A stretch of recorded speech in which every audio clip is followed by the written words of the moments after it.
by many names, Mr. Mephisto, the Fly, the Mirrorball Man. Now, according to him, the White House has a new name for him, the Pest, but most of the world knows him simply as Bono. Welcome to a special edition of Enough Rope, Bono. Thank you very much. Thanks for having me. Great to have you here. Now, of course, last week you had to announce the postponement of the Vertigo tour. Why was that? Well, I can't really get into the details of why. A family member was very ill, and there was a lot of distress and angst. And good news is, I think I can announce tonight we are coming back. Looks like November, and that's a great relief to me. I didn't want to leave Australia without having that hammered down, but I'm just about that much away from being able to give you the dates. So maybe even tomorrow I'll be able to do that. Fantastic. It's a big thing to postpone a tour like this, isn't it? You know, it's only happened once before, and oddly enough, it was in Sydney, in Australia, in the late 80s. We had to postpone 3 dates. It makes you feel ill. It's against everything. It's really hard to describe how awful it feels. And we're a very close relationship with our fans based thing. It's quite a thing, the U2 thing, and I'm amazed actually that people have been so kind to us and on the websites, and people really don't care. They just care, is everything going to be okay? And for those who have to travel and change travel arrangements, we're really, really, really deeply sorry. Although the airlines have been really cool about all of this, and so it looks good. From your point of view, of course, this is the end of an almost year-long world tour, and now you're going to have to crank it up again in November, hopefully. It'll be better. Be better? Oh, yeah. Because it'll be the only time, we get a chance to play these songs for a long time. It will be extraordinary. And the member of the band whose life has been turned upside down by this recent news, he will be on fire, as opposed to with a cloud hanging over him. So they'll be amazing shows. On stage, you've described it as, sometimes it's like the sky splits open and God pours out. On a good night, is it that good? On a good night. Playing outdoors is an amazing thing if it goes off.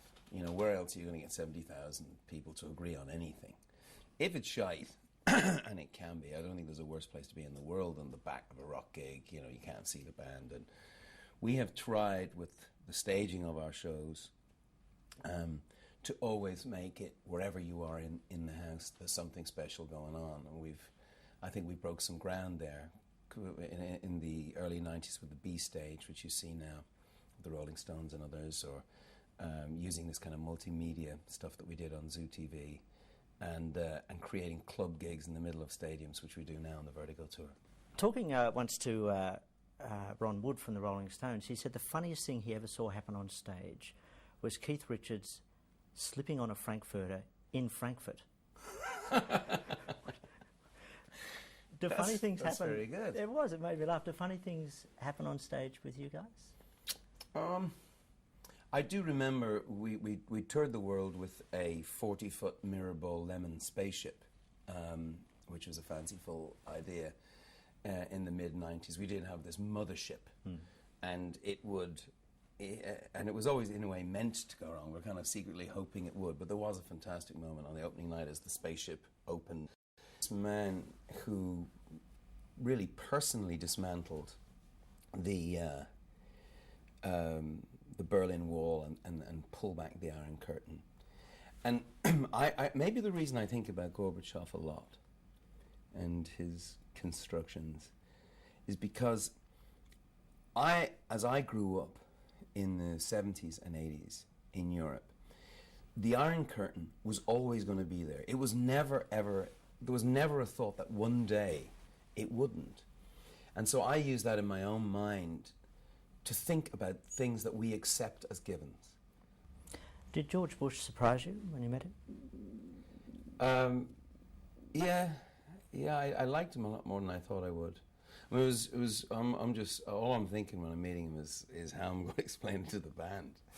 And and how did you? But he's very funny, you know, and that took me aback. And what's George Bush patter? I thought he looked rather enviously at my glasses, and so I slagged him off about his dress sense, but I rode with him in one of those motorcades, those ridiculously long motorcades once, and he was waving to the people on the street, and I said to him, "You're pretty popular around here, aren't you then, Mr. President?" And he goes, "Wasn't always so." He said, "When I first came to this town, people used to wave at me with one finger." So he's funny. How did you explain it to the band? I'm still explaining it to the band. How did you break the news? But the best way I can explain it to the band is that over 2 initiatives, George Bush has signed a check worth $25 billion for issues that I'm working on, which is really serious. $15 billion on an AIDS initiative. And let me tell you this, 4 years ago, the idea that a conservative administration in the United States would pay $15 billion to get antiretroviral drugs to Africans was a preposterous idea. People laughed at me openly, and Democrats and Republicans alike. So he delivered for me, and Condoleezza Rice, who is the person who really worked that, she deserves a lot of respect for that.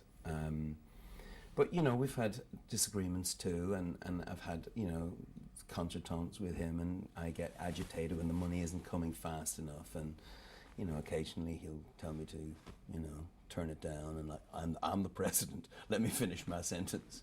Stuff like that. What you share in common, of course, is faith. Right. You may come from opposite ends of the world in many ways, but you share faith. Is religion the way to get George Bush to listen? Well, he's not simplistic. That's another one. People think there's a lot of fundamentalists running America. That is not true. That is a cliche. There is, I think, one fundamentalist in the administration was John Ashcroft, and he's gone. I think Bush is a Methodist.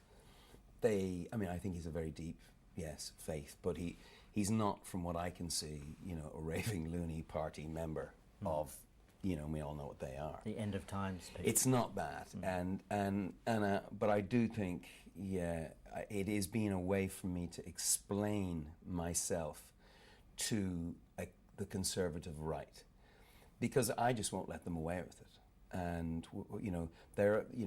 the religiosity of the United States is hugely questioned by Europe, which is and for good reasons. Europeans know that they pay more per person to what the Americans refer to as the least of these, and the poorest of the poor.